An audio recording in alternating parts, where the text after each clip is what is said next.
এই যে সংকট মোকাবেলা করে সাধারণ মানুষের অনেক কষ্ট হচ্ছে, কারণ সাধারণ মানুষ আগে থেকেই অধিক মূল্যে পণ্য কিনছে, নিত্যপণ্য।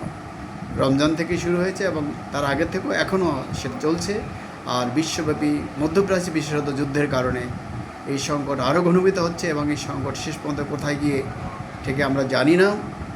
হয়তো সার উৎপাদন বা সারের দামের এফেক্ট পড়বে, ফলে কৃষি পণ্য উৎপাদনের এফেক্ট পড়বে, বাসাবাড়িতে যে বিদ্যুৎ সরবরাহ হচ্ছে সেটা এখন পর্যন্ত ঢাকা রাজধানীতে সংকট খুব একটা হয়নি, কিন্তু ভবিষ্যতে এই সংকট বাড়তে পারে বলে ধারণা করছে। অর্থাৎ মধ্যপ্রাচ্য যুদ্ধ দীর্ঘায়িত হচ্ছে এবং তার সাথে সাথে বাংলাদেশ সহ আমেরিকা, ইসরায়েল সহ গোটা বিশ্বে এর সংকট দেখা যাচ্ছে। বিশেষত হরমুজ প্রণালী বন্ধ থাকার কারণে অনেক চেষ্টা করে আমেরিকা হরমুজ প্রণালী খুলতে পারছে না, ফলে জ্বালানি তেলের বা গ্যাসের যে সংকট বিশ্বব্যাপী, এই যে অগ্নিমূল্য শুরু হয়েছে, এটা কিন্তু রোধ করতে পারছে না যুদ্ধবাজ আমেরিকা এবং ইসরায়েল।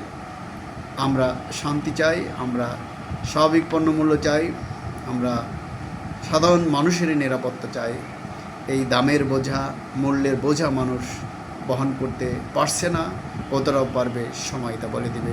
সরকারকে সেই দিক থেকে অত্যন্ত যৌক্তিক এবং বাস্তব সিদ্ধান্তে দিকে অগ্রসর হতে হবে এবং যে কোনো জিনিসের মূল্যবৃদ্ধির আগে গণশুনানিতে বিষয়টা নিয়ে আসা উচিত যে কত টাকা বাড়া উচিত আর কত টাকা বাড়া উচিত নয়। মূল্য সমন্বয়ের নামে বারবারই মূল্য বাড়ে, কমে খুব কম, আর এর ভোগান্তির শিকার হয় জনগণ। বন্ধুরা, ডিবেট উইথ রানা এবং নিউ বাংলা টিভির পক্ষে তাদের স্বাগতম।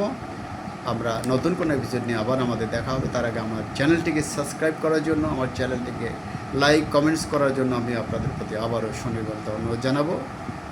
আমি আরেকটি ভিডিও করার প্রেরণা আপনাদের এই লাইক কমেন্ট শেয়ারের মাধ্যমে লাভ করি। আমরা সবাই ভালো থাকি। সে পর্যন্ত নতুন কোনো এপিসোডে নিয়ে আসার আগ পর্যন্ত দোয়া করবেন আপনারা। খোদা হাফেজ, আসসালামু আলাইকুম। বন্ধুরা, আবার দেখা হবে।